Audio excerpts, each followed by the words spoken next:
Unit Reaksi Cepat, URC, Resmob Satreskrim Polres Bantaeng mengamankan seorang terduga pelaku pencurian tembaga berinisial NA, 50. Ia diduga terlibat dalam pencurian sekitar 300 kg tembaga dengan kerugian korban ditaksir mencapai 48 juta rupiah.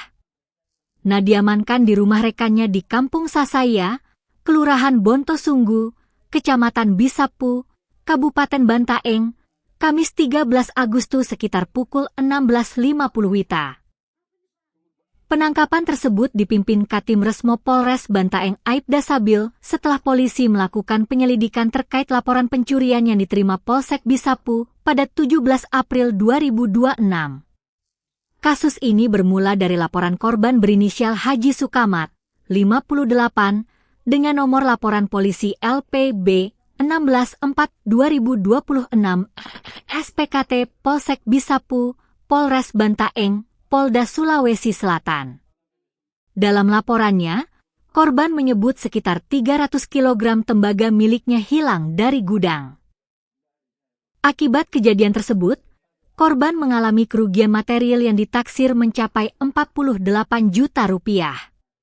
Berdasarkan hasil penyelidikan, polisi menduga NA tidak menjalankan aksinya seorang diri. Sebelumnya, polisi telah mengamankan seorang terduga pelaku lainnya berinisial FA, 19, pada Jumat 17 April. Dari keterangan FA, polisi kemudian mengungkap dugaan keterlibatan NA dalam kasus pencurian tersebut.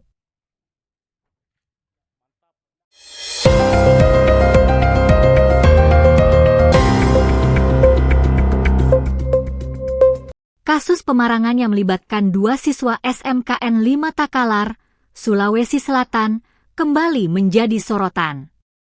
Kali ini, pihak keluarga pelaku angkat bicara dan mengungkap dugaan perundungan atau bullying yang disebut telah dialami anaknya sebelum insiden terjadi.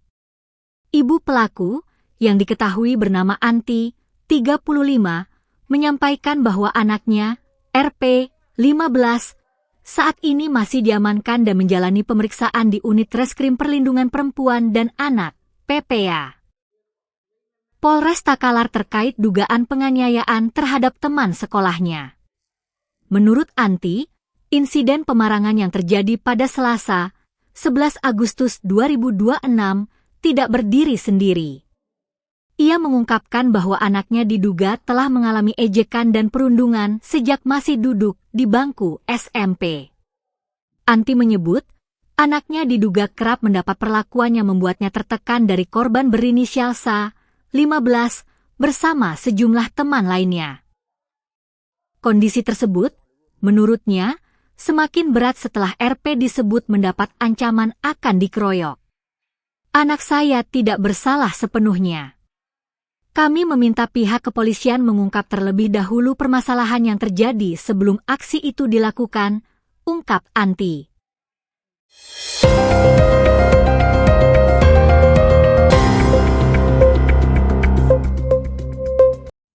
Semangat perjuangan para pahlawan menjadi momentum bagi Ketua DPC Hanura Makassar Irmawati Sila untuk memperkuat konsolidasi dan membesarkan partai di Kota Makassar.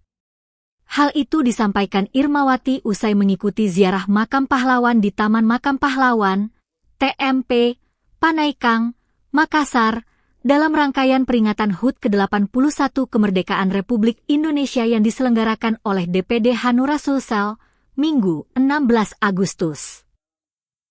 Diketahui, dalam rangkaian ziarah makam pahlawan tersebut dihadiri oleh Ketua DPD Hanura Makassar Maijen TNI, Purnawirawan, Andi Muhammad Bau Sawama Panyuki alias Panglima Tea, Sekretaris Hanura Sulsel Dedi Jusman, sejumlah pengurus DPC Maros dan Goa juga ikut dalam rangkaian ziarah makam.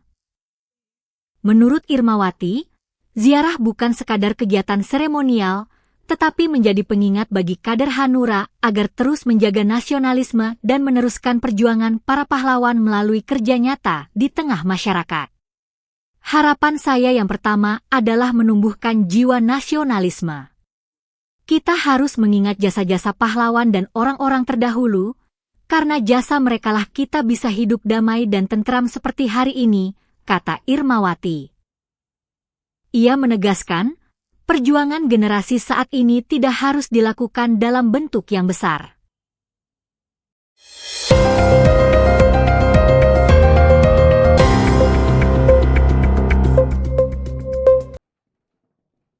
Seorang kakek berinisial S, 61, di Kabupaten Bantaeng, Sulawesi Selatan, Sulsel, ditangkap polisi setelah membacok tetangganya sendiri SH, 50, menggunakan sebilah parang.